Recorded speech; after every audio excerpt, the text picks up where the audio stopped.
Hello, dear friends. Welcome to this program, Our Moments with God, Our Moments with the Word of God, Our Moments with the love, mercy, and compassion of God, Our Moments also with the Holy Ones of God, the Saints of God, and not to forget to turn our attention also on to our inner self, where a spiritual journey can be discovered, can be started, can be ended, can be developed, and can grow particularly in God's love. And if you like, you may please subscribe to this channel. Thank you very much. As you see, I am standing here in the background. You can see, of course, green, and then there is that village there. And if you turn this side, of course, there is again the village and this great building here and the cars, and of course, then further is the forest there. So, this is actually a microcosm of the world. So, it's a small form of the wide world. I cannot go with the camera into the whole world. Theoretically, I can, but practically, I can't. So, this is a microcosm of the world. And Jesus is saying today in the gospel, if the world hates you, then know that it has hated me before. If they persecute you, know that it has persecuted me before.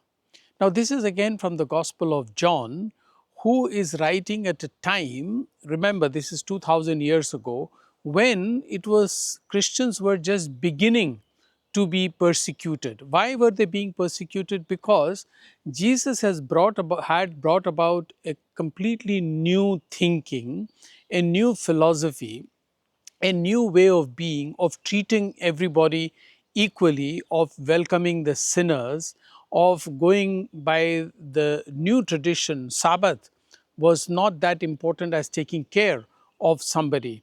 Samaritans were welcome, and all those kinds of new things he had begun, and his disciples were going around preaching this new way, breaking the old traditions. So, naturally, when such new things, especially about forgiveness, about love, about treating the poor as equal or as important, and giving place to the sinners, the people of the world who were used to other ways did not like that. Particularly people who were under the rule of the Roman Empire. That's a long history about why the Romans also disliked Christians, but also the Jews at that time. They were, of course, also responsible in some way for passing a judgment against Jesus. They did not understand him, they could not connect the history of salvation that God had guided them through the desert for 40 years, and now Jesus had completed that salvation by dying on the cross, or by his message of love and forgiveness, etc. So they were being persecuted, and that's in that context John is writing that. But you may think that was 2000 years ago. Not really. Actually, just 2 weeks ago, I attended a seminar here in Vienna, where the topic of the seminar was the worldwide persecutions of Christians. And I think I have mentioned this on these videos before, and I'm mentioning again that right now Christians are the most persecuted people on earth. You heard it right. Christians are the most persecuted people in the world. The reason may be the same. Yes, I will hold that it is the same. Why? Because recently, if you remember, Israel had forbidden, when Pope Francis passed away, the Israel government forbade all their embassies around the world to display the picture of Pope Francis and have condolences meetings. You know why? Because Pope Francis was speaking against the persecution of the Palestinians in Gaza. He was speaking for peace. And fortunately, Pope Leo, our new Pope, has right from the beginning started speaking the same thing. We want peace in the world.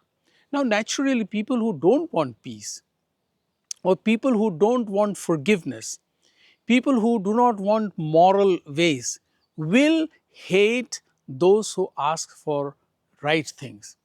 Of course, there are ideological differences, like in the Muslim countries. For them, Islam is the only true religion and all others are kafirs, so that is one ground. Right now in India, there is the right wing Hindu nationalist party, which is an open secret. It is no secret at all. So for them, Hinduism is the only way, and India should be a Hindu Rashtra. So anybody who is speaking about the Dalits, speaking about oppressed people, working for the uplift of the poor, they are not liked, because that is against the Varna system, that is against the caste system. In the caste system, those people who are below must remain so. But Christians are going out of their way. So, no wonder that they are being persecuted. And people like J.D. Vance, the Vice President of America, though he's a Catholic, or Trump, they don't want to hear too much about popes speaking to open the borders and not to chase the illegal migrants away, etc. This is humane, being compassionate, and people don't like that. So that's why they persecute the church. This place I'm representing represents the world. Then there are atheists who, or communists. It's all right to have communist ideology, but to deny God and to persecute those who believe in God, or those who bring the message of Christ and equality to the rest of the world, they are not liked by people. So, no wonder there is this persecution that Jesus is speaking about at that time, and this persecution is continuing. Of course, some people think, particularly in India, I have heard, that maybe persecution is good for the church because it brings purification for the church personnel and people in the church. Their faith is then purified and their faith becomes stronger. Maybe that is one argument. But we cannot justify, of course, persecution except that Jesus had foretold it and it will continue. And my dear friends, if you like, you may please subscribe to this channel. And I just want to inform you also that on this channel, there are also films on social themes and other issues. You may please spend some time going down and watching those films. I thank you, and thank you very much.